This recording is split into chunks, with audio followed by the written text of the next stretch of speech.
Bienvenidos a todos a un nuevo capítulo de la Hora 25, este lugar imaginario diseñado específicamente para ahondar en las mejores comprensiones que fundan las mejores decisiones. Y venimos saliendo justamente ahora de un proceso constituyente en cuanto la propuesta presentada por los convencionales fracasó con un mayoritario rechazo.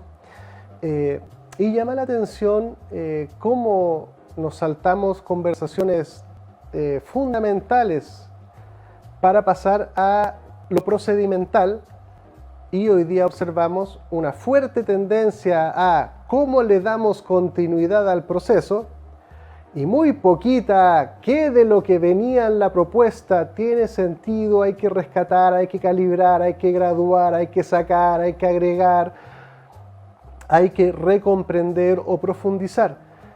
Llama la atención de que los medios y el gobierno y los actores políticos evadan esa tremenda pregunta y solo nos queda desde la sociedad, desde este espacio autopropuesto como cultural, rescatemos un poquitito de eso. No lo vamos a poder agotar en un capítulo, pero por lo menos tomemos conciencia de que la conversación central para un cambio de constitución son los contenidos constitucionales y luego ver cómo se va a vehiculizar el proceso.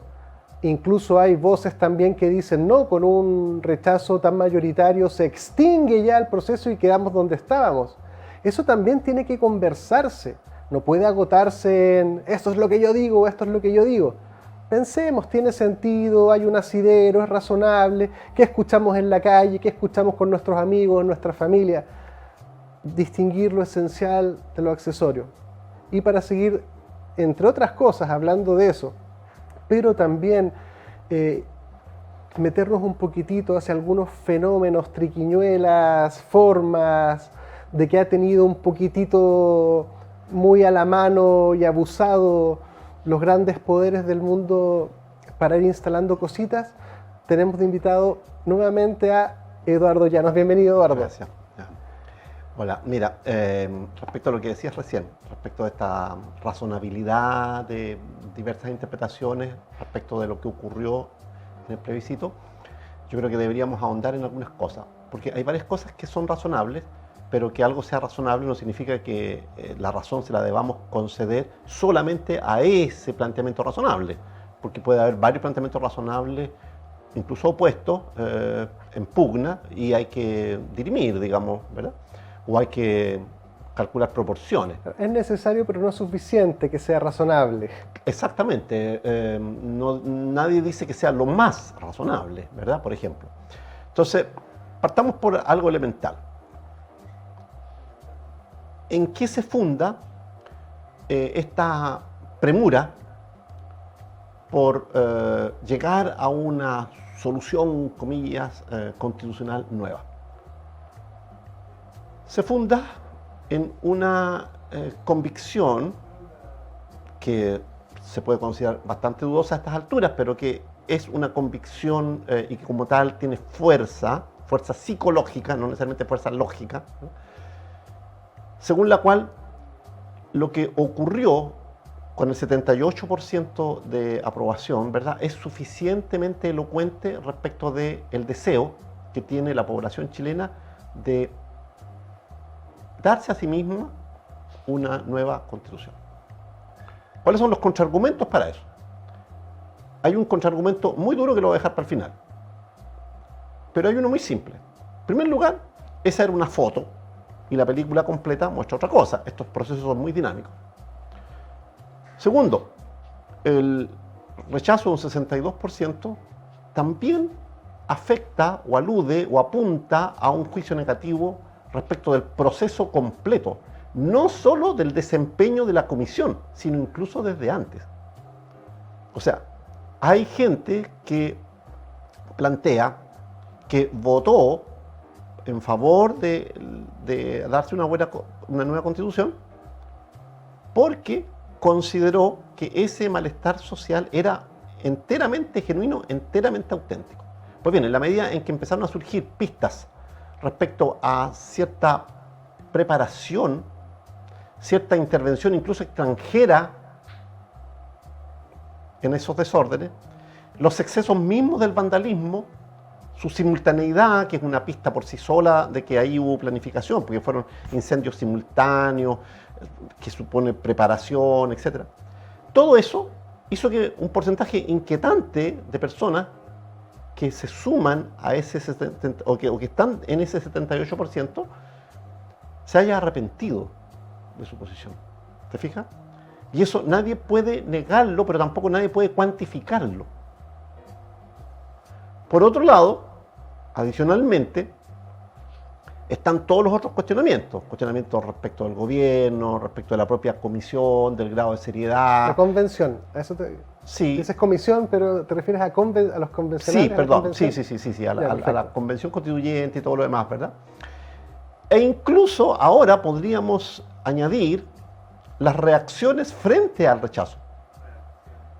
Porque entre las reacciones ha habido muy pocas que muestren verdadera autocrítica.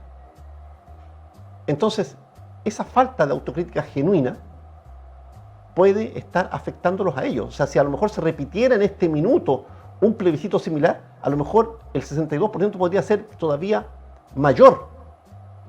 Eso ellos no lo tienen en cuenta, porque están afectados por el wishful thinking, o sea, por el pensamiento desiderativo, por el pensamiento guiado por el deseo.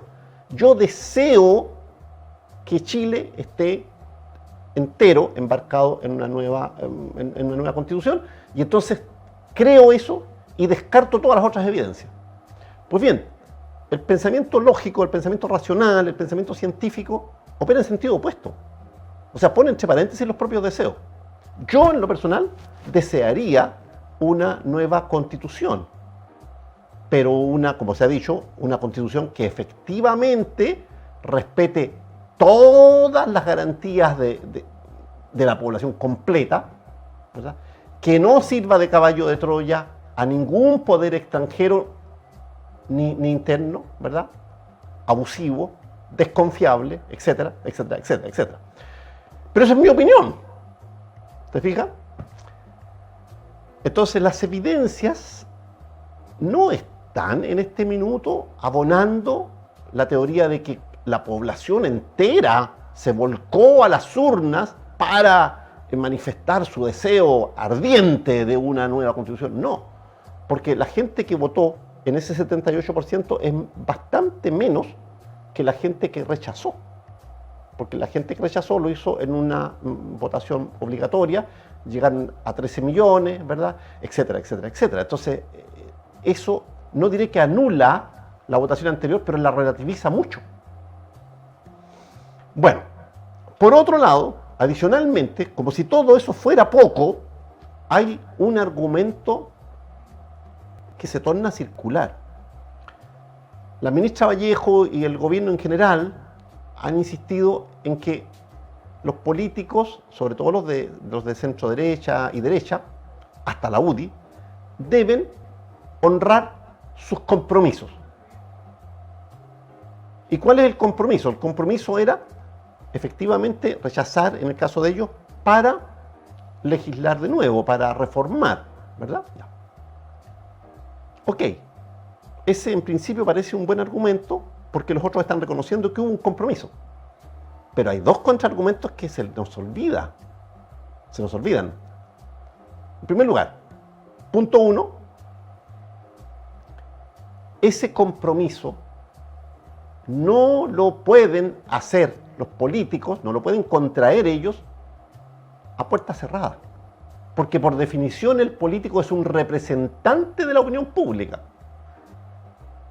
Y si la opinión pública no se ha pronunciado ni los ha autorizado, no les ha dado el mandato, no los ha mandatado para contraer un compromiso en esa línea, ese compromiso que ellos contraen es ilegítimo, es a título personal. Como mínimo están perdiendo credibilidad y legitimidad, como mínimo. Pero eventualmente eso sería susceptible de un seguimiento judicial, eso podría abordarse judicialmente. Porque están incurriendo en un abuso de función, abuso de poder, ¿verdad? En una extralimitación de sus atribuciones, desde el punto de vista puramente jurídico. Yo soy psicólogo, no soy abogado, pero es un argumento elemental que se le ocurre a cualquier persona que tenga una visión mínimamente razonable de lo que es el derecho en vigencia. Pero además de eso, hay otro argumento más, pues, que es incontestable.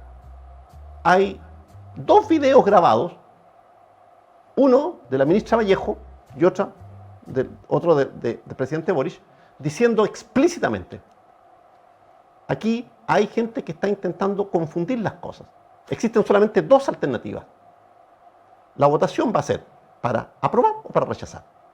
Si se aprueba, bueno, está claro, se pone en vigor prácticamente de inmediato la nueva Constitución. Si se rechazara, si ese evento ocurriera, se acaba la conversación. Todo vuelve a foja cero y se acaba. Lo dijo explícitamente la ministra Vallejo y lo dijo un poquito menos explícitamente Boric. Pero lo dijeron ambos. Eso está grabado.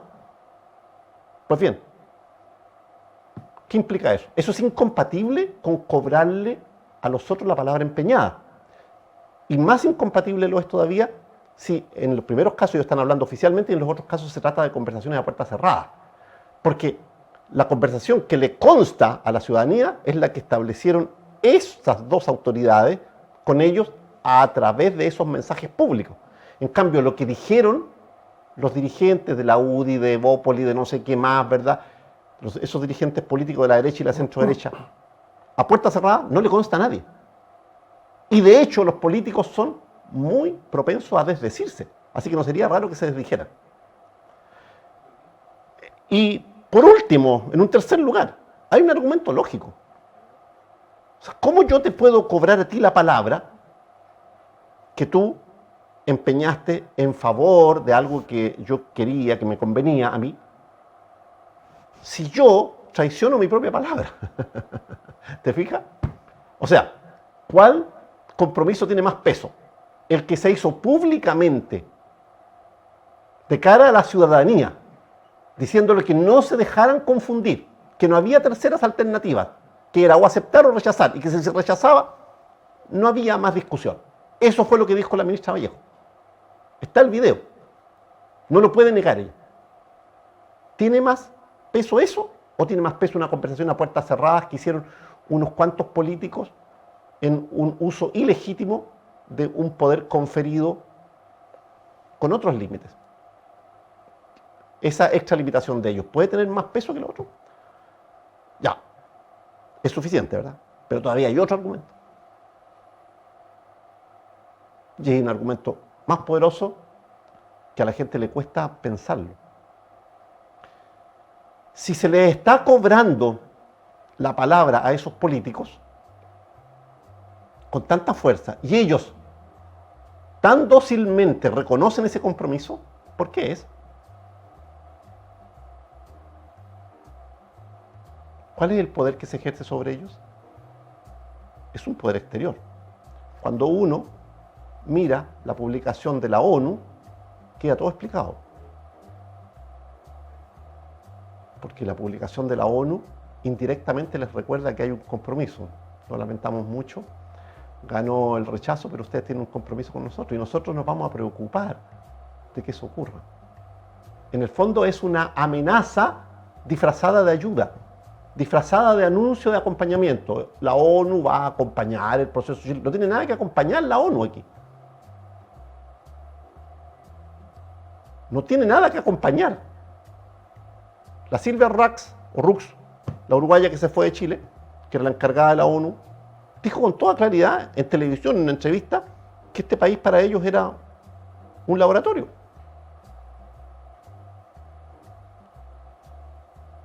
Entonces, ¿cómo es la cosa? ¿Cuál es el compromiso que supuestamente ellos deben honrar? ¿El que ellos establecieron una puerta cerrada con la ONU? Y hay otro argumento adicional. Yo di una pista la otra vez, en el último programa, a propósito de los Pandora Papers. Resulta que algunos de los políticos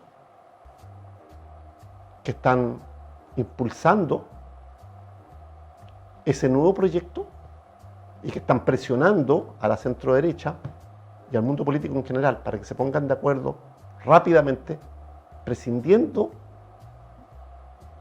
de lo que significó ese 62% de rechazo están incluidos en los Pandora Papers. Entonces, antes de aparecer en pantalla diciendo lo que dicen y hablando, ¿verdad?, de la necesidad de honrar los compromisos, porque la ciudadanía no entendería, ¿verdad?, que los políticos una vez más traicionaran su palabra, ¿verdad?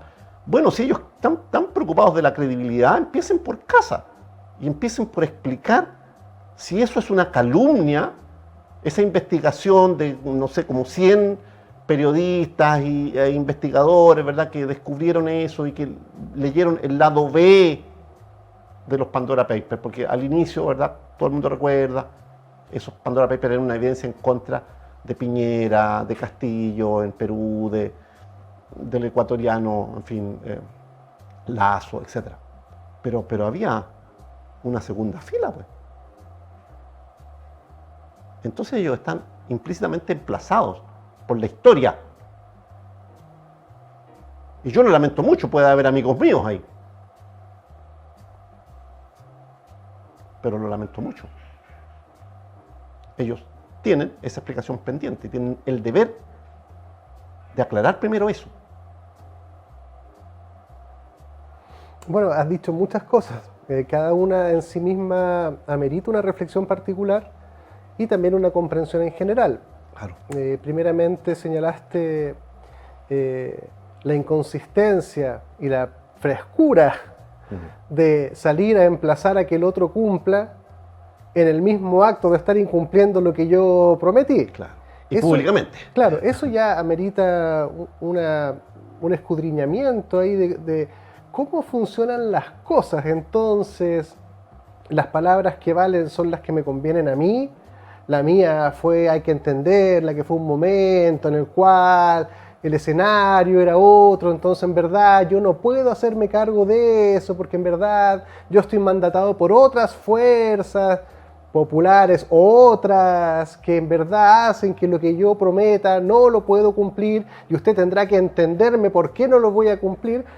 Inmediatamente, entonces como ciudadano, ¿cómo voy a saber cuándo usted va a cumplir y cuándo no va a cumplir?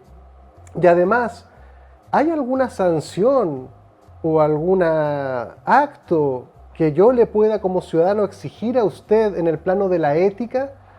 Porque si yo me trago todo esto, me estoy tragando implícitamente que lo que digan de aquí en adelante vale nada. Claro.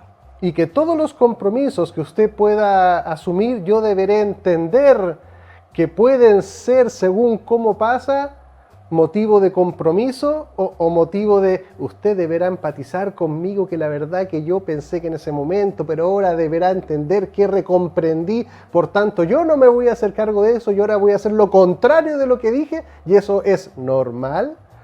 Eso en sí mismo ya es una tremenda constatación que también emplaza al ciudadano a pronunciarse sobre si le vamos a permitir que las cosas cambien por el calor del momento o le vamos a exigir cumplimiento. Detengámonos un poquito y porque después tú abriste también otras, pero esa en sí mismo ya emplaza al ciudadano a tomar una actitud clara, bueno, lúcida y de frente. Comparto tu comentario y creo que va en la línea de lo que la historia está indicando. Mira, para mí todo esto es muy doloroso de afrontar y sobre todo de verbalizar. Porque yo provengo de la izquierda y todavía me sigo considerando una persona de la izquierda clásica. No de esta nueva izquierda que cambió las banderas de la justicia social y las grandes reivindicaciones por unos particularismos identitarios que diluyen, ¿verdad?, la preocupación fundamental. Y que además están en algunos casos financiadas como banderas, como luchas, ¿verdad?, por fuentes muy dudosas extraterritoriales que operan como una fuerza neoimperialista. Entonces, para mí está muy claro que esa gente no es de izquierda por mucho que se diga de izquierda. Pero por doloroso que sea, hay que afrontarlo. Mira, yo siempre he tenido la convicción de que el viejo divorcio entre el hombre de letras y el político, el poeta y el político, es que, esquematizando un poco, el poeta, el escritor, anda en busca de una palabra permanente en el tiempo, que permanezca, porque en eso tiene cifrada su identidad, el sentido de su vida. Arribar, aunque sea por vislumbre, a unas ciertas verdades que le den sentido a su vida. Por lo mismo, busca esa palabra como una ilusión de permanencia en el tiempo. Y el político anda en busca de la palabra que mejor se acomode a las circunstancias y que más fácilmente se pueda olvidar mañana, porque mañana va a estar en otra posición y se la pueden cobrar. Entonces, tú difícilmente vas a encontrar a un artista, a un cantautor, a un pintor que te diga: aborrezco ese cuadro que yo pinté hace tiempo. No me representa, lo odio, me incomoda. Tal vez por autocrítica y por evolución puede decirlo: mira, yo pasé por unas etapas media ingenuas, pero lo normal es que reivindique como parte de su trayecto esas etapas previas, esos dichos previos, esas acciones previas, esas manifestaciones, esas expresiones previas, verbales o no verbales. En el caso del político, desde el inicio hasta el final de su carrera, está cuidando sus palabras para que no se las recuerde literalmente nunca en un contexto en que resultan inconvenientes. Entonces, son caminos completamente divergentes. Y en esa constatación quería preguntarte, Eduardo, una mirada desde ciudadano, o sea, desde tus comprensiones, ¿qué debiera pasarle a un ciudadano al constatar lo que acabas de señalar? Pues, o sea, esto es muy importante porque habla de la confianza. Ya hemos dicho muchas veces en otros capítulos que sin confianza no hay relación posible. Bueno, estamos es constitutiva. En una sí, yo creo que estamos en un atolladero mundial, porque esto está ocurriendo en todo el mundo. Ya te he contado varias veces que hubo un estudio confiable en Estados Unidos que mostró que el 80% de los congresistas en realidad merecían estar en la cárcel, aunque ni siquiera hubieran pisado los tribunales, pero merecían estar en la cárcel, porque estaban involucrados en negociados horrendos. Lo investigaron los servicios secretos y qué sé yo. Bueno, pero eso vale también para el resto del mundo. Seguramente las proporciones no son las mismas, pero por Dios que hay que tener cuidado en un país chico en donde los poderes están además tan trenzados.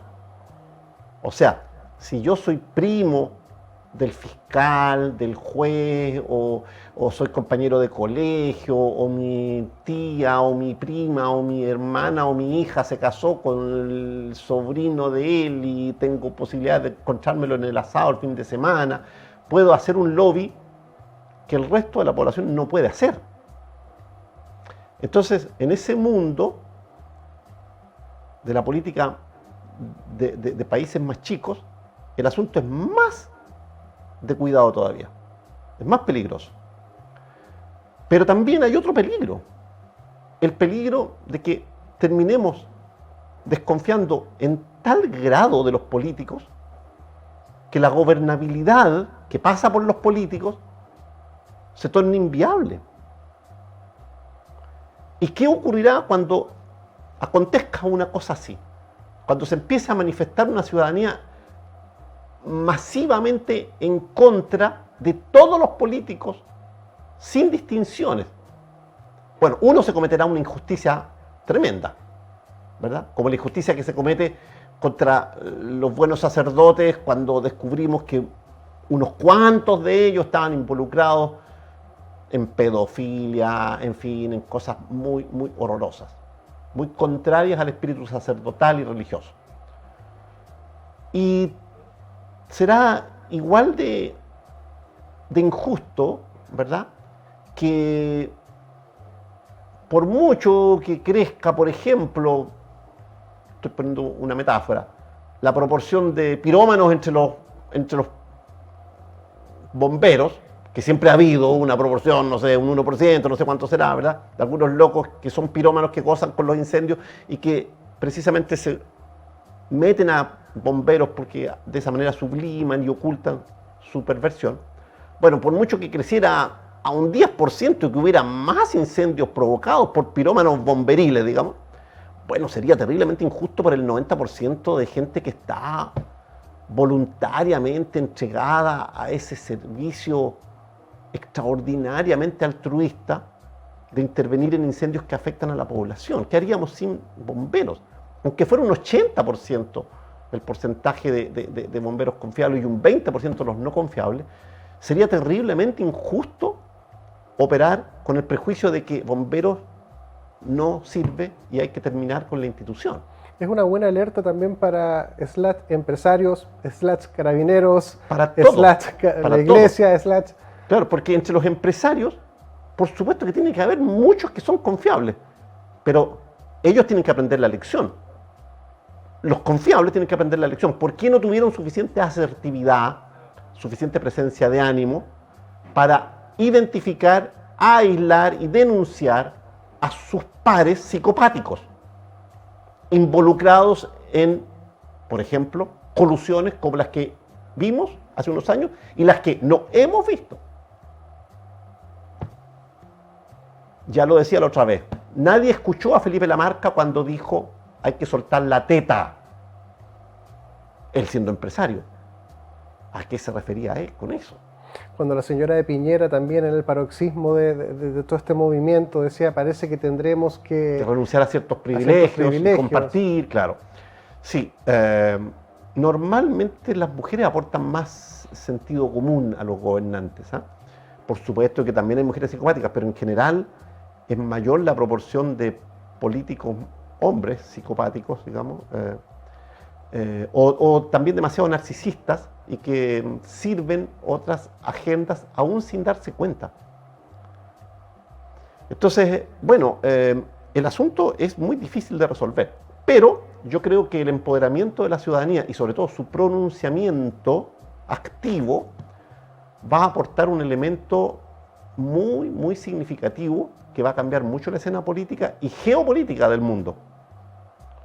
Yo creo que es impredecible, porque también hay gente enfurecida. Yo veo también que hay gente que está prometiendo golpes de Estado, está confiando en que va a intervenir el ejército o las Fuerzas Armadas en general y van a, qué sé yo, fusilar a los políticos corruptos. Todo eso yo creo que no tiene asidero tampoco, no es deseable para nada. Hay que resolver este problema antes, pero el resolver este problema nos va a dar madurez. Es como cuando en una familia se descubren ciertos secretos familiares que se habían mantenido ocultos mucho tiempo. Resultaba que la mamá, el papá había incurrido en infidelidades graves, había unos hijos paralelos que nadie conocía, se había mantenido esto oculto pero latente al interior del hogar, o sea, la infidelidad se daba en el propio hogar o poco menos, o había incesto o cosas terribles. Bueno, ¿qué puede hacer esa familia? Bueno, afrontar la verdad, pues, porque el secreto tiraniza a los integrantes de esa familia disfuncional. Por mucho que ofenda el narcisismo familiar, tener que reconocer que en esa familia supuestamente tan distinguida y tan normal estaban ocurriendo esos hechos tan anormales, lo mejor que pueden hacer es afrontarlos. La verdad os hará libres. De nuevo, citemos a Jesús. No es necesario ser cristiano para entender el fondo de ese planteamiento. Entonces, yo creo que estamos a nivel planetario en un momento de salto de conciencia, de desengaño, porque hemos estado muy engañados. Hablábamos la otra vez de esos autos, digamos, inconducentes, ¿no es cierto? El autoengaño, el autoentrampamiento, el autosabotaje, ¿verdad? Bueno, la autoconmiseración, la autocomplacencia, todo eso son la ausencia de algunos autos como claro, la autocrítica. Claro, ausencia de autocrítica, ausencia de autonomía, ausencia de etcétera, claro, ¿verdad?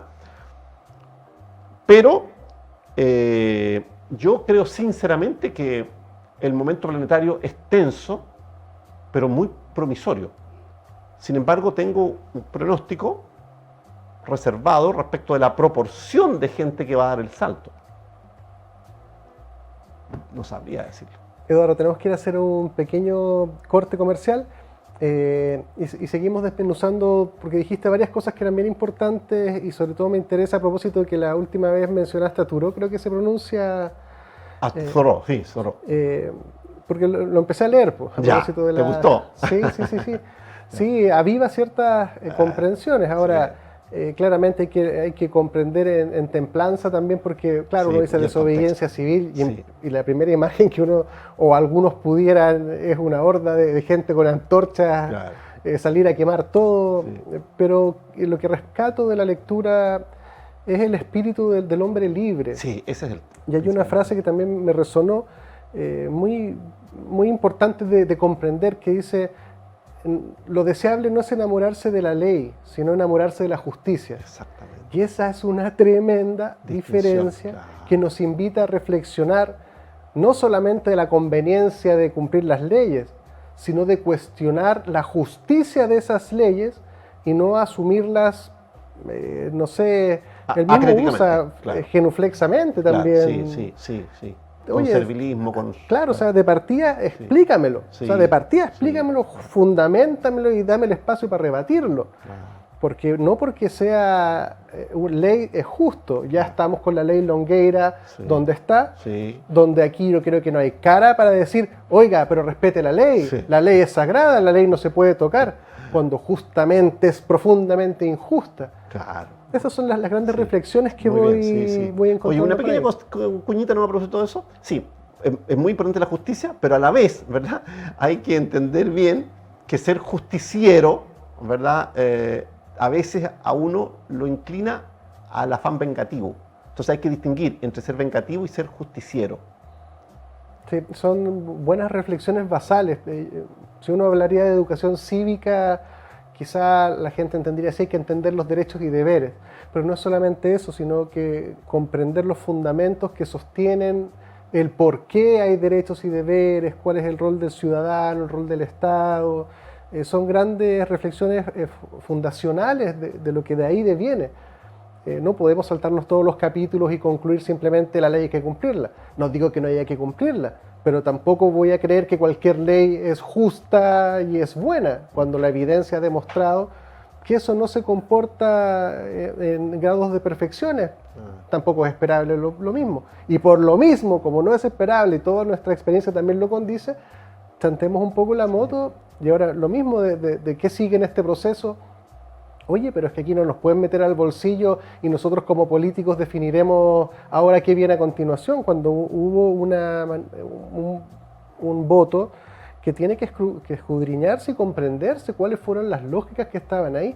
Y aún así, menos dejarnos confundir, porque ahora yo veía la televisión y 18, o sea, tú prendís la tele y tú decís, oye, aquí, ¿qué convención? ¿De qué proceso constituyente? ¿De qué me estás hablando? O sea, aquí lo importante es la colusión de las fondas, porque parece que se pusieron de acuerdo en los precios. Claro. No podemos dejarnos arrastrar por los medios que nos pongan foco de conciencia.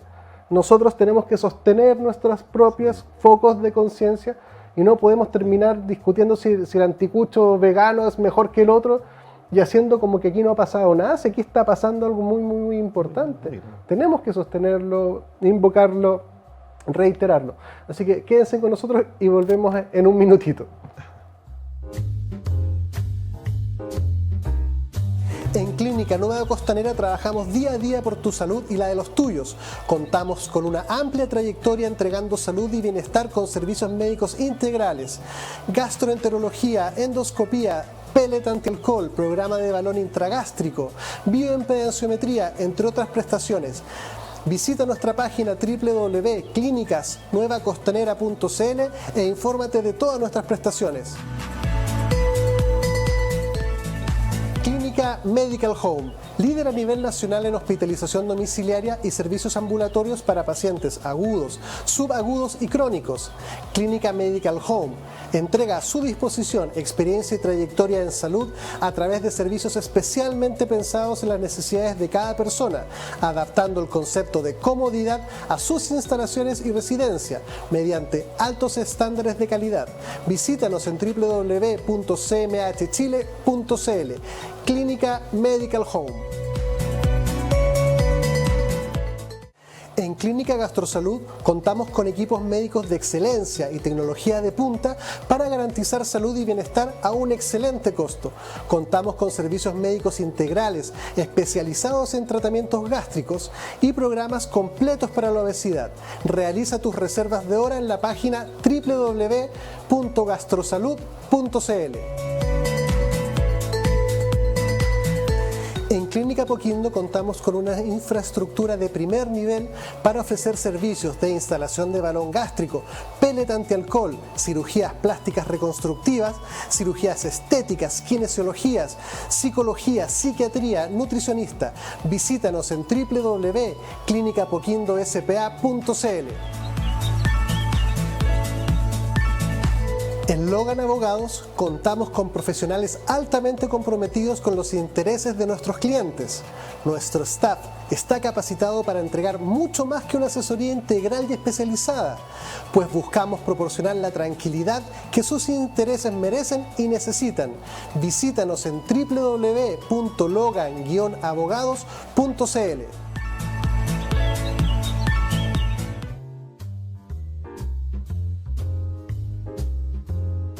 Bienvenidos de vuelta a todos. Tengo que cumplir un compromiso con Claudio Gatica. Yo en un capítulo pasado dije que el que viera todos los capítulos de Eduardo Llanos de corrido se iba a ganar un premio, y alguien en YouTube me dice, yo los vi todos.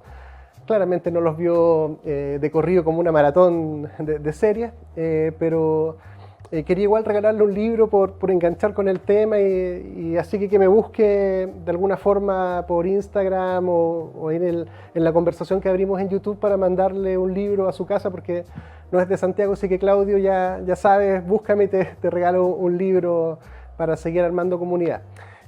Cumpliendo mis compromisos, hablando de que gente que no cumple, y con eso cierro el concurso, porque si empieza esto se puede descalibrar. Eduardo, nos fuimos por una cosa muy importante que tú señalaste y argumentaste muy bien, que además es un buen ejercicio de aprender a argumentar y contraargumentar en sí mismo, y la fuerza gravitatoria de eso nos atrapó nuevamente. Pero si nos siguen atrapando las fuerzas gravitatorias, nunca vamos a llegar a lo que pensamos. Es que hay demasiadas cosas y sí, bueno, sí.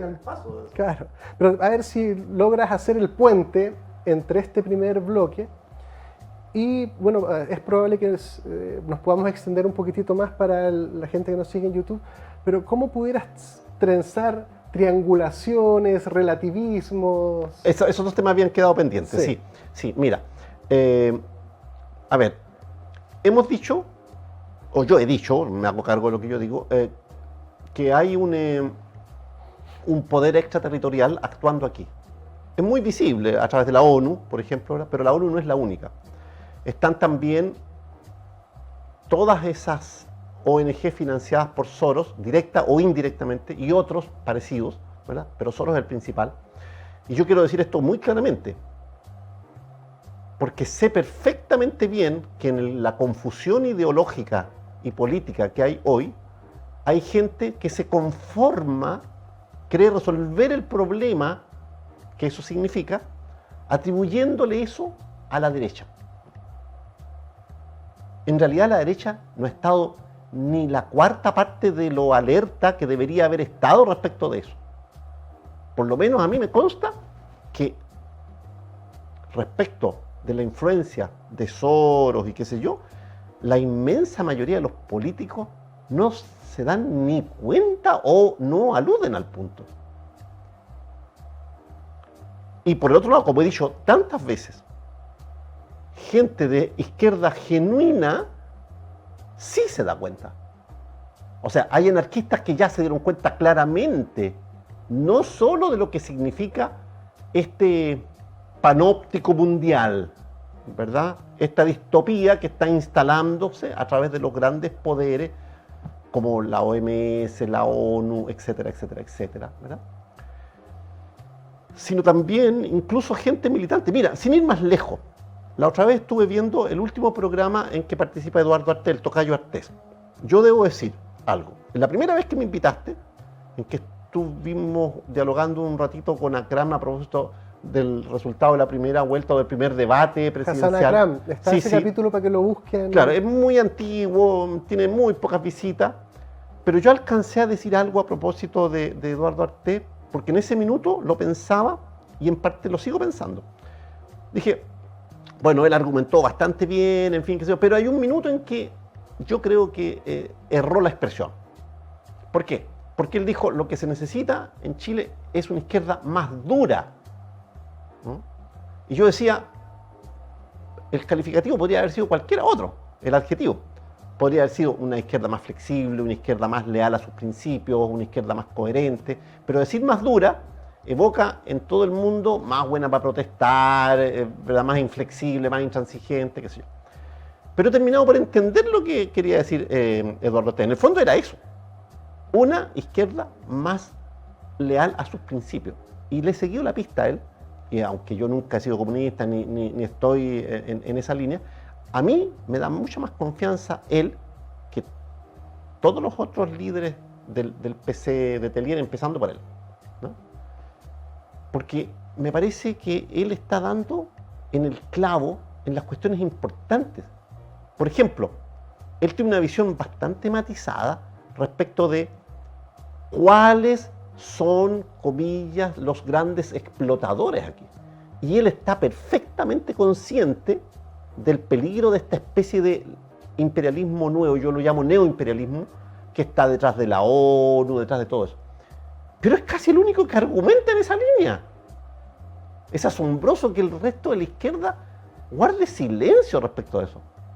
Pero a mí me parece muy sintomático que sea la gente de menos poder la que lo está diciendo. Porque la gente de más poder precisamente debe buena parte de su poder a esas negociaciones con esos poderes extraterritoriales. La otra vez dije, bueno, busquen en fotos, en imágenes, en YouTube, ¿verdad?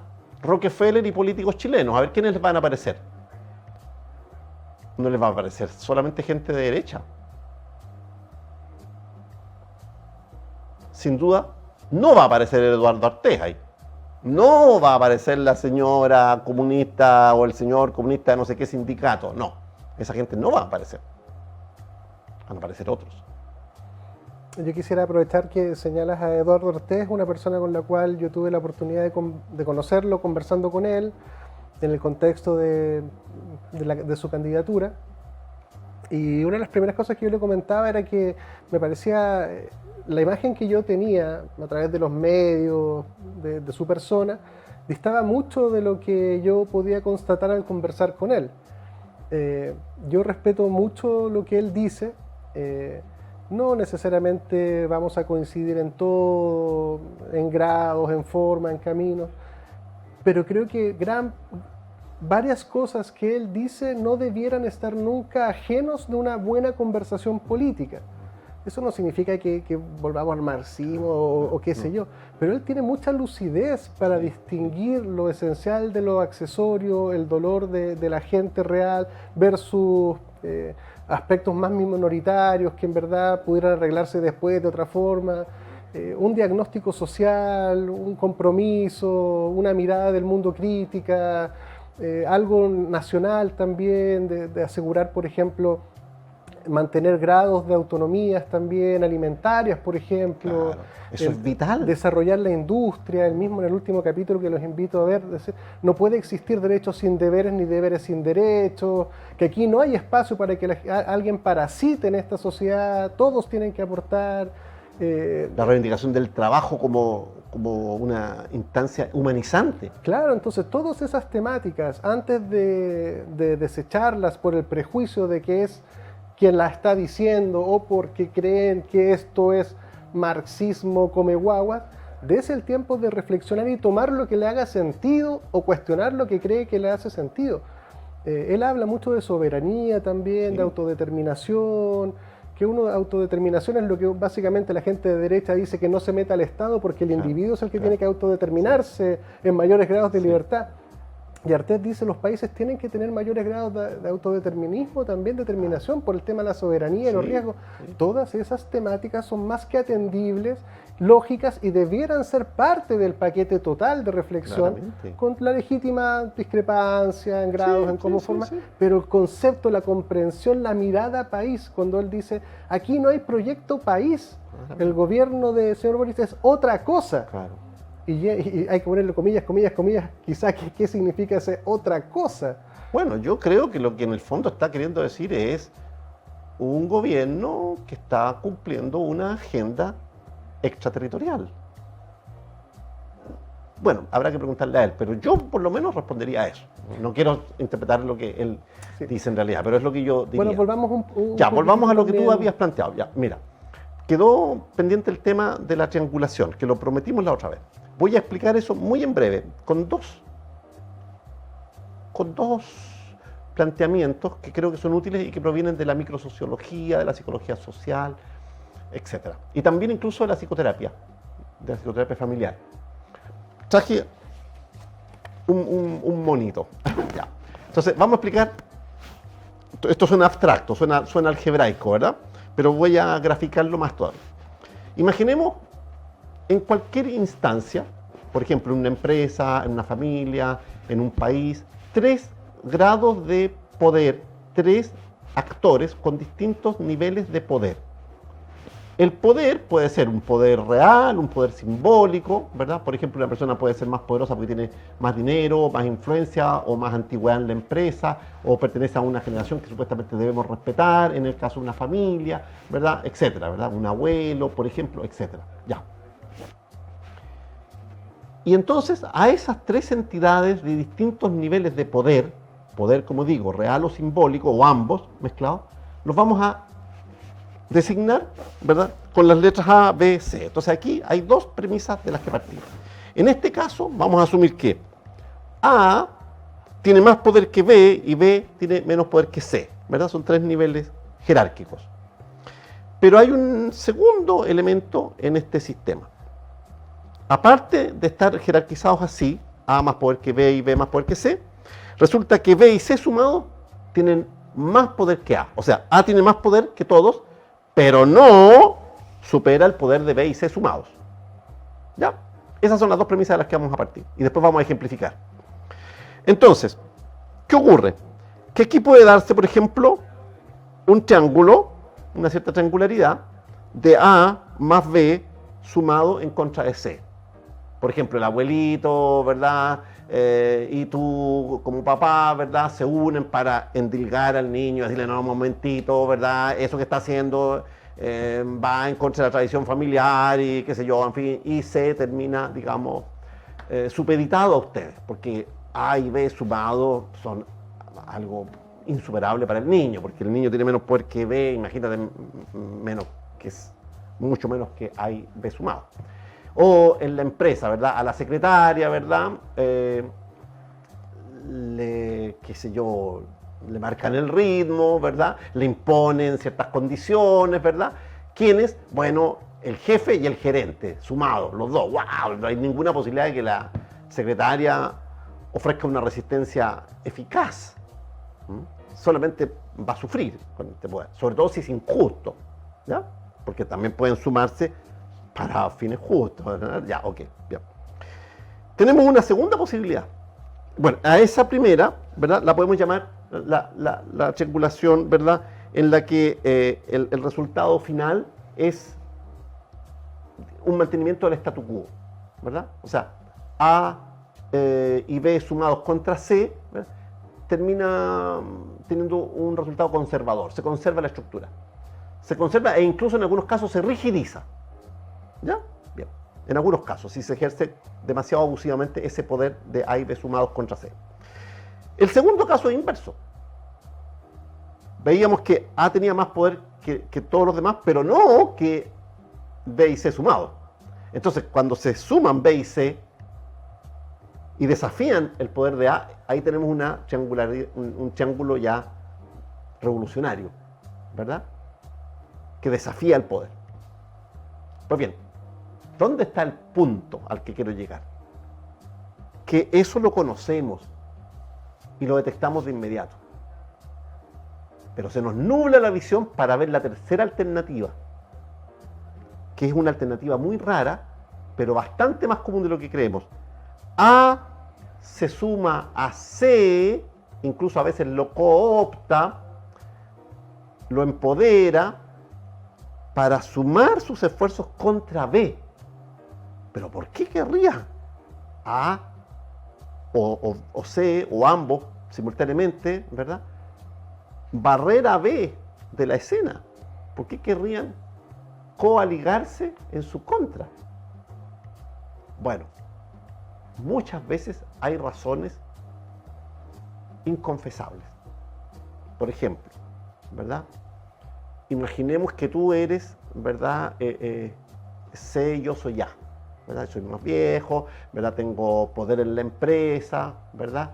Tú eres un recién llegado, qué sé yo, pero tú no sabes o lo percibes a media que yo tengo un temor de un cierto jefe que está por ahí apareciendo en la escena y que está satisfaciendo todos los criterios y que todo el mundo le tiene mucho cariño, lo ven como muy competente. Yo lo veo como competencia, a mí me va a sacar de la escena y del cargo de gerente. Pronto va a quedar claro que yo soy inepto en comparación con lo competente que es él. Entonces, como yo tengo una cierta tendencia perversa, me uno contigo en contra de B. Pero ¿cómo me uno contigo? De una manera soterrada, disimulada, solapada. Por ejemplo, ¿verdad? Voy a tus escritores y digo, ¿cómo estás, Sebastián? Oiga, qué bueno verlo, lo veo trabajar muy bien. Cualquier dificultad que usted tenga, por favor, acuda a mí, mis puertas están abiertas para usted, yo le tengo mucha simpatía. Entonces tú que acabas de tener, por ejemplo, un cierto lío, un cierto malestar, porque B te pidió mejor ritmo de trabajo, te descartó un informe que tú habías hecho, te lo corrigió mucho y a ti te ofendió eso, y en realidad él tenía razón, pero tu ego, ¿verdad?, se resintió. Entonces tú ves la ocasión de aliarte conmigo en contra de B. ¿Te fijas? Y si yo tengo varios Sebastianes en la oficina, finalmente voy a sacar de quicio a B y B se va a ir a otra empresa. Lo vamos a sacar y yo voy a mantener mi estatus. Entonces, este caso, esta triangularidad es la que llamamos triangularidad perversa, ilegítima. Ahora bien, eso que acabo de explicar, ¿cómo se lleva al campo geopolítico? Que fue lo que prometí en la última conversación. Porque esto parece ser algo puramente, digamos, aplicable al mundo organizacional, al mundo de la terapia familiar. Perdón, nos quedan 6 minutos para el mundo de la televisión y después nos podemos extender, pero para que por lo menos en la televisión cierre... Ya, pero en estos poquitos minutos quiero decir, por ejemplo, un poder B en relación con el poder A, que es la ONU y la élite oscura, que tienen todo el poder económico del mundo, que en 300 manos se juega el 40, el 50% del PIB del mundo, de la riqueza del mundo. Para ese poder, el equivalente a B son ciertos líderes porfiados de países como Brasil, como Turquía, como Rusia, tal vez incluso Irán, cada uno de los integrantes del BRICS, por ejemplo. El propio BRICS, los integrantes del BRICS, que como dijimos la otra vez, ¿verdad? La otra vez lo anuncié, ahora parece que se está cumpliendo. Se va a integrar Argentina al BRICS. Incluso es posible que se integre Alemania.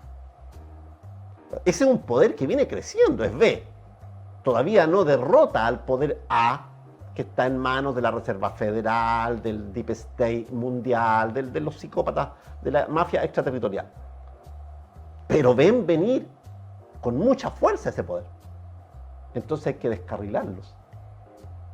Es una locomotora que avanza a un muy buen ritmo, entonces hay que descarrilarla. ¿Y cómo se la descarrila? Bueno, generándole en primer lugar desprestigio,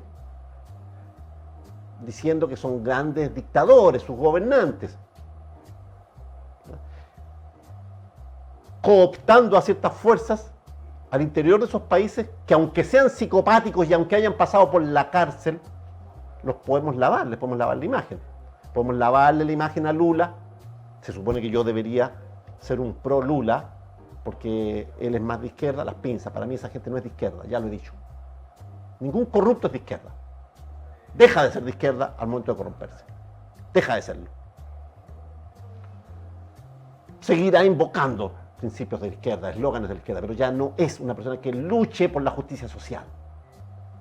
Se vendió. Bueno, Putin, que tampoco es un santo de mi devoción, pero sin duda que es una especie de nuevo Napoleón, como decíamos la otra vez, ¿verdad? Que es muy incómodo para los grandes poderes. Erdogan, hasta Orbán.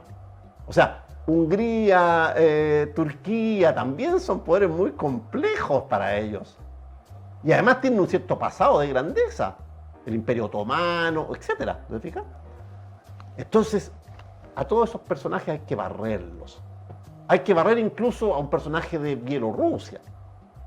Y hay que ponerle mucha plata al periodismo para que le cuenten al mundo cuán dictadores son, cuán autoritarios, pero no cuentan que esos señores están defendiendo a sus respectivos países de esta invasión digital de dineros buitres,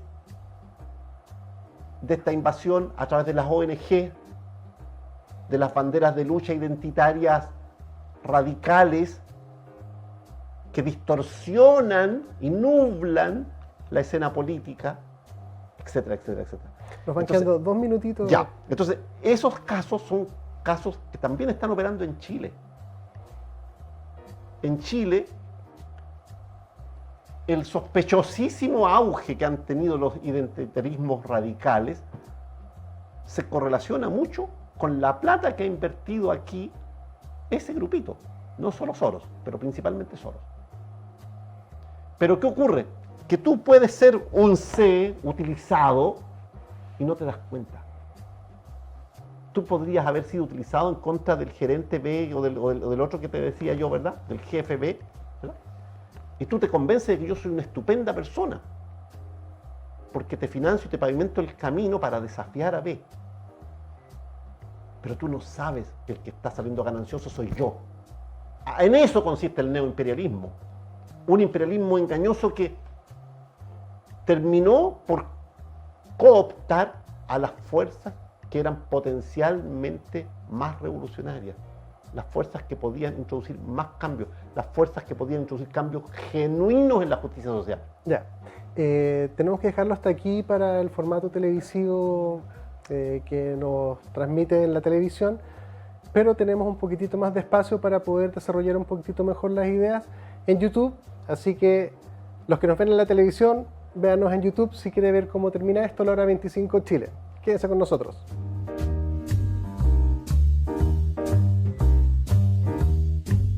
Bienvenidos al mundo laxo de YouTube. Aquí tenemos un poquitito más de espacio y tiempo para dedicarle a cosas importantes. Habíamos quedado con algún ejemplo de triangulación con letras y algunos ejemplos, pero yo quisiera llevarlo a algo que está bastante contingente, que es por ejemplo las agendas internacionales, los estados, en este caso el estado de Chile, pero como nos ven en distintas partes, cada uno lo lleva a su propio país, lo traduce, y el pueblo. Aquí tenemos 3 instancias. Claramente la agenda internacional es la que tiene más poder que todos juntos. El Estado y el pueblo. Entonces aquí pueden aparecer todas esas combinaciones. Por ejemplo, las agendas internacionales toman el Estado y se vuelcan en contra del pueblo engañado. Eso pudiera ser una...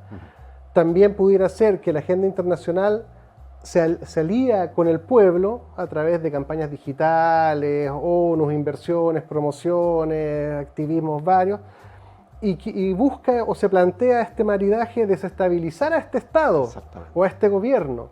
Tornarlo fallido. Claro. Por otro lado, también pudiera uno especular la otra combinatoria, que el Estado realmente intenta y se aúna con su pueblo y trata de luchar contra esta agenda internacional, a minorarla. No llego a pensar que podamos neutralizarla, pero la lúcida desconfianza, entre otras cosas, pueden ayudar a que se generen mecanismos, distinciones, artículos, salidas, cláusulas, qué sé yo, que nos protejan. Entonces estas 3 instancias pueden ir armándose o desarmándose según cómo se van caracterizando. Si finalmente la agenda internacional se hace del poder del Estado, puede subyugar al Estado para que vaya en contra del pueblo, o puede, si el Estado mete mucha bulla y se le revela, porque en realidad está tomado conciencia de que hay un caballo de Troya, hay una caballeriza entera de caballos de Troya de todos los colores. Entonces ese me pareció como más aclarador para mí en este momento, porque de alguna forma hoy en día las identidades, como tú señalabas, han adquirido una inusitada preponderancia. Tanto fue así que yo creo que una de las posibles causas e hipótesis fue que se igualaron los minorismos identitarios con los mayorismos societales más históricos. Sí. Y fue esto de ponerlos a todos en la misma línea lo que finalmente perjudicó mucho el proceso, cuando yo decía, oiga, distingamos esto de lo otro, porque esto sí que es de todos, esto es esencial, esto es fundamental. Pero ¿quién estaba usando entonces estos movimientos? Y ahí aparece, cuando tú dices, bueno, vamos a ir a desestabilizar el Estado, asusando al pueblo para que critique al Estado y su formación, y ahí se puede jugar y me apareció como la figura. Comparto plenamente y celebro que hayas puesto ese ejemplo. Iba a poner ejemplos en esa línea, pero lo que tú has hecho me ahorra mucho trabajo. Es un excelente ejemplo. Quiero añadir complejidad nomás a esto, porque hemos sido muy esquemáticos, ¿verdad? Pero quiero añadir complejidad. O sea, para empezar, ¿verdad? ¿Por qué este pueblo, comillas, el estrato C, el de menos poder, ¿verdad? Puede ser tan bien usado contra B? Uno, porque se lo divide a la vez. O sea, se lo difumina en cierto modo, ¿verdad? En la forma de identidades culturales, ¿verdad? O de otro tipo, sexuales, en fin, enceguecidas por su propia mini agenda. Entonces tú eres, no sé, vegano, y lo que te interesa a ti es que en la Constitución haya, qué sé yo, eres animalista, haya una cláusula que eres, qué sé yo, de una minoría sexual, te interesa que haya una cláusula que te permita a ti respirar en paz e incluso eventualmente difundir tu preferencia, ¿verdad? Y hasta con apoyo del Estado, como está ocurriendo, ¿verdad? Etcétera, etcétera, etcétera.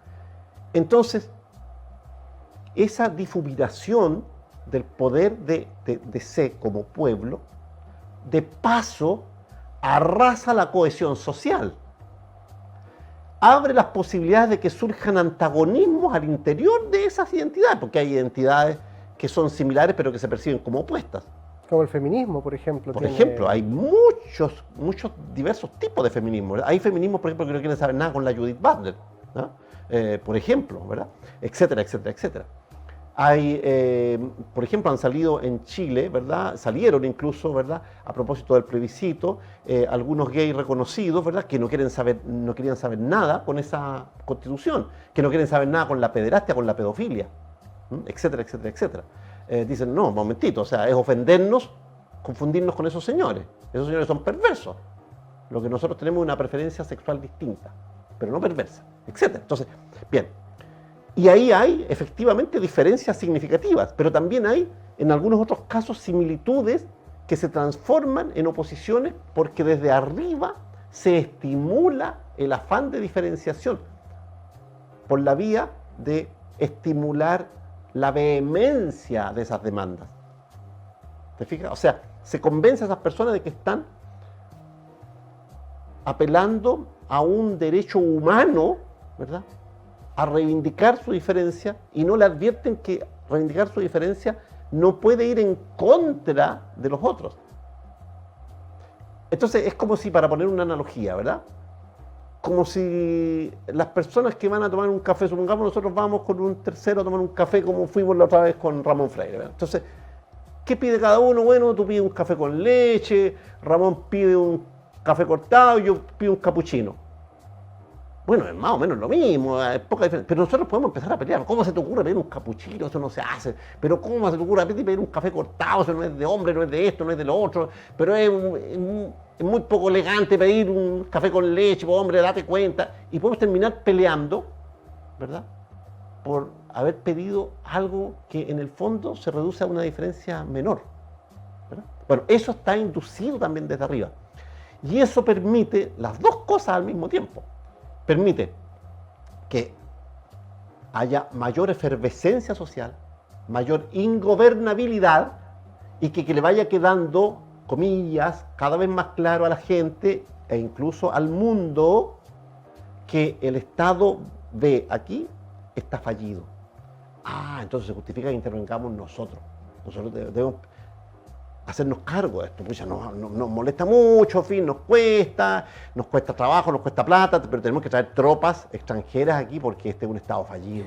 Fíjate, me llamó la atención, tú mencionaste algo como la falta de autocrítica de algunos convencionales pro apruebo. No sé si tuviste la declaración de Daniel Stingo.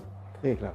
Donde en su programa, bueno, venía algo con bien escrito y todo, y me llamó mucho la atención cómo atacaba al gobierno, Sí. porque pasó de ser, puedo estar equivocado, pero yo lo situaba como frente amplista, o sea, Claro. creo que de por ahí venía. Claro.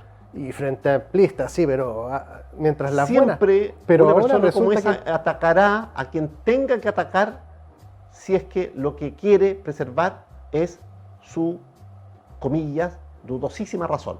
Como no tiene razón, no lo ha podido demostrar en ninguna parte, como ya fracasó, como quedó claro que hizo todo mal,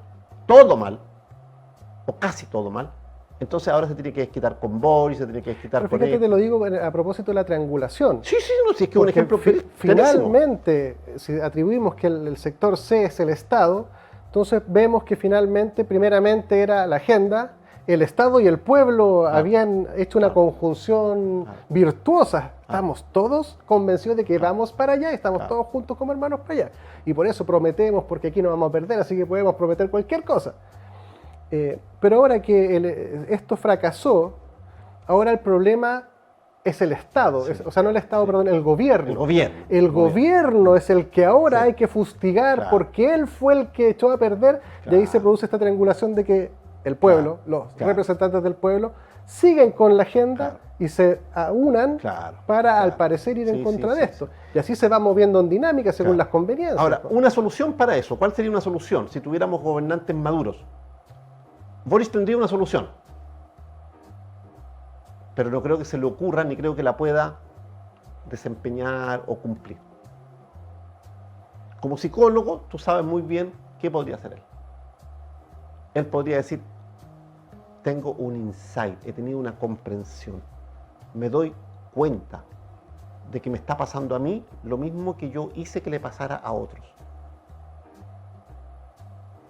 Que fui en cierto modo desleal en mi destemplanza contra los poderes establecidos. Ahora estoy yo en el poder establecido, estoy yo en el poder formal y sufro los mismos malos tratos que yo practiqué con ventajas y con beneficios para mí, porque llegué a ganar elecciones en virtud de mi retórica incendiaria.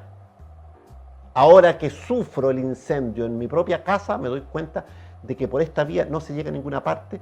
Me arrepiento, o sea, metanoia, arrepentimiento, y creo que debo decirles que en estas condiciones es muy difícil gobernar. Lamento haber llegado aquí, pero los malos pasos enseñan. Yo he aprendido la lección. Quiero que nos pongamos de acuerdo todos como país, porque aquí hay una agenda externa. Unámonos B y C, porque aquí hay una A extraterritorial que está presionando, y lo tengo claro.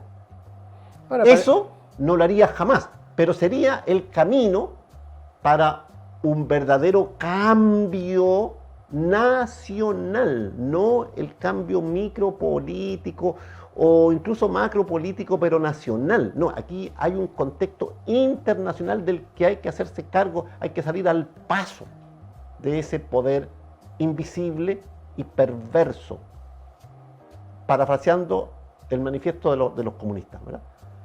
Hay un fantasma que recorre el mundo, es el fantasma del onunismo, del globalismo, que hay que dejar muy claro que no es la globalización, es la ideología asociada a la globalización. La globalización además tampoco es reciente, viene... Los imperios también eran un esfuerzo por globalizar, pero la globalización propiamente tal, en el sentido estricto, ¿verdad?, es neutra. Esta comunicación también está posibilitada por la globalización, o sea, por eso nos escucha gente de todas partes del mundo, porque estamos globalizados. Sí, pero el globalismo es otra cosa. Esa es una ideología que se quiere beneficiar, ¿verdad?, de la buena prensa que tiene el lado amable de la globalización. Y que mete estos caballos de Troya que tú mencionabas, que ya son centenares, ya son pesebreras enteras. Y hay unos palafreneros de esos caballos de Troya.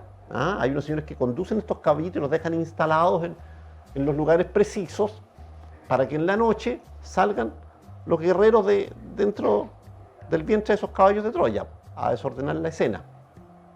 Creo importante reiterar que el tema no es rechazar todo, sino es el llamado a distinguir con mayor lucidez los aspectos positivos de los negativos, los positivos darle tiempo, recursos, foco a usarlos, y los negativos entre minimizarlos y evitarlos hasta donde se pueda.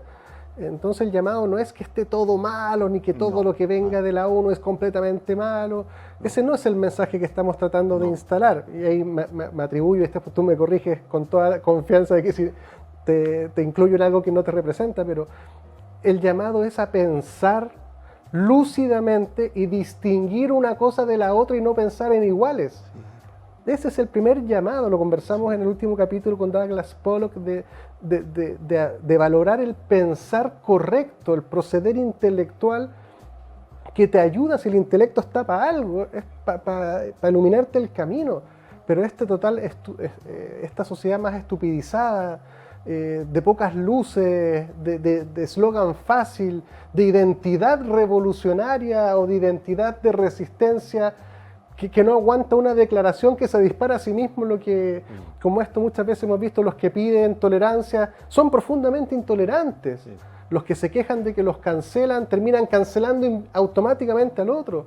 Los que se quejan de que las minorías cooptan las mayorías, terminan tratando de hacer en la primera oportunidad hacer lo mismo.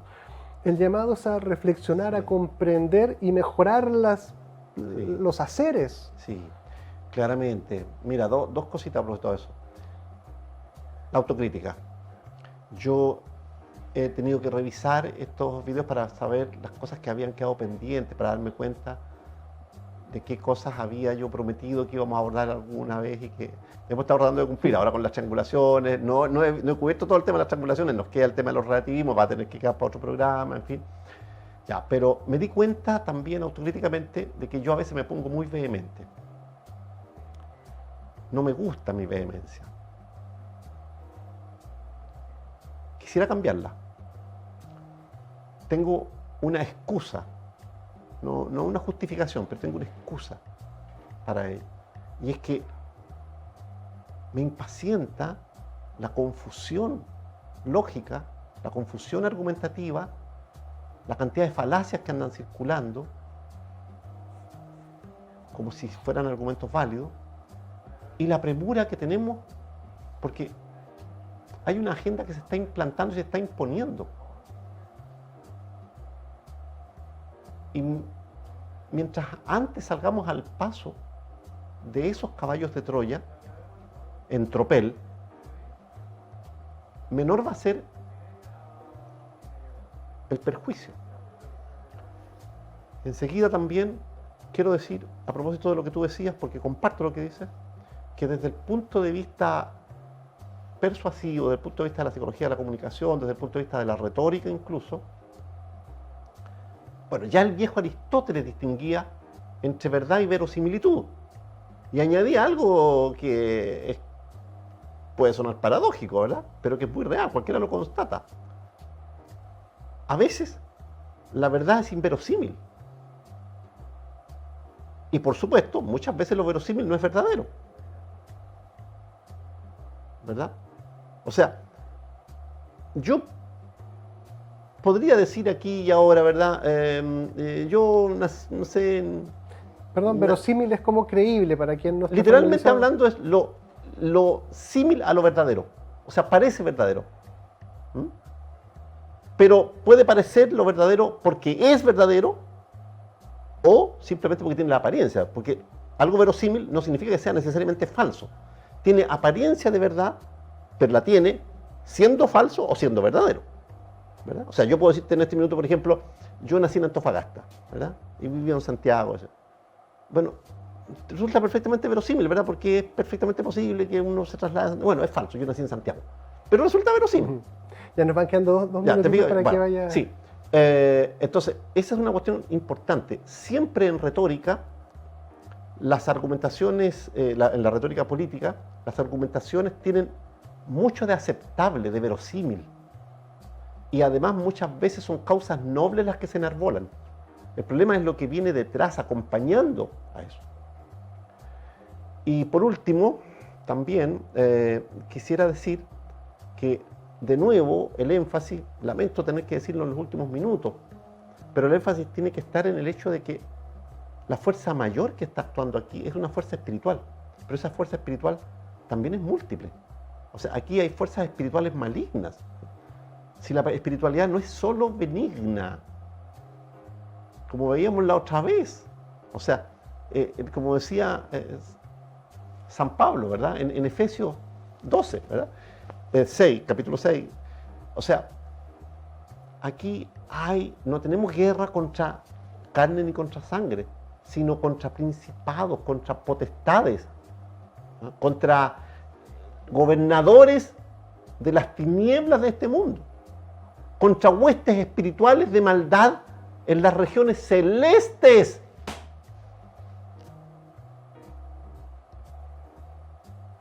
No, eso es otro mundo. Entonces aquí están en juego muchas cosas muy relevantes y yo entiendo muy bien que una nación, una población como la nuestra, desangelada, desespiritualizada, debe ver todo esto en el mejor de los casos como un rapto lírico, como un rapto poeticoide, digamos. Pero la dimensión espiritual está gravitando sobre el país y sobre el mundo. Y esta es una guerra espiritual. También, claro, adopta una cierta forma geopolítica, psicopolítica, política, micropolítica. Sí, adopta todas esas formas. Pero aquí hay algo que está en juego que es muy superior a todo esto. No por nada hemos dicho que tenemos que revisar el Apocalipsis. Si ahí está prácticamente todo profetizado. Perdón por hablar así, yo sé que les debe sonar muy raro que una persona de izquierda hable del Apocalipsis, pero les pido apertura mental para que lo revisemos. Estos son tiempos apocalípticos y hay que acordarse que Apocalipsis significa revelación. Se están revelando los verdaderos poderes que están sojuzgando al mundo y manipulando todo detrás de la escena. También justamente en el capítulo que tuvimos del Apocalipsis con Christopher Montenegro, que los invito a revisar también, justamente Juan de Patmos él dice que el camino son las enseñanzas de Cristo, y las enseñanzas de Cristo son valóricas. Sí, pues. Son valores, son formas de comportarse y fundamentos del ser humano para una convivencia más armónica. Bueno, se le puede poner distintos adjetivos, pero finalmente está diciendo, si estos valores son sustituidos por estos otros valores o por la ausencia total de algo que se pudiera acuñar como un valor, van a haber dos tipos de muerte. El que no tiene estos valores cristianos, que yo lo digo en el sentido no para ser católico cristiano, sino que hay por la alta coincidencia en cosas que casi todas las religiones recogen, corrientes espirituales, sabidurías populares, están recogidas bien ahí. No es un llamado que nos volvamos todos cristianos, pero recojamos las cosas que ahí están. Los que naveguen con estas luces, con estos faros, no habrá una muerte final. Dice, pero por el contrario, los que olviden las enseñanzas conocerán la muerte como la nada. Y él llama a confiar en que este es el camino. Y esta metáfora también, si uno quiere, o esta reflexión, nos llama a decir qué valores estamos cosechando, cultivando, y que justo ahí uno decía, el relativismo está por el barrio, pero no tenemos tiempo ahora. No tenemos, pero vamos a dejar el relativismo en relación con esto para la próxima conversación. Eso, muchísimas gracias Eduardo por venir, seguir conversando, muy importante. Mencionamos varias cositas que va a haber que hacerle doble clic todavía, pero no quiero desaprovechar el llamado a los ciudadanos a entender su rol. Como ciudadanos tenemos que manifestarnos en contra de las falsas promesas, de las conveniencias políticas, de menos apoyar a alguien que le está exigiendo cumplimiento a algo, incumpliendo lo que él mismo. eso nos llama, nos están pegando palmazos en la cabeza, decir, oye, ya, pero ¿estás viendo lo que está sucediendo? ¿No estás haciendo nada? ¿Te da lo mismo? ¿O te parece bien porque justamente es coincidente con tu conveniencia? ¿O lo ves mal solamente porque tu conveniencia se ve trancada por eso? Todas esas cosas de almas pequeñas tienen que dar paso a las grandes comprensiones y a hacerse cargo de las decisiones que usualmente son grises. Sí. Eso, muchísimas gracias, Eduardo, Gracias a ti, muchísimas gracias a los que nos siguen, a seguir reflexionando por las mejores comprensiones que funden las mejores decisiones. Bueno, nos vemos pronto en otro capítulo. Wow.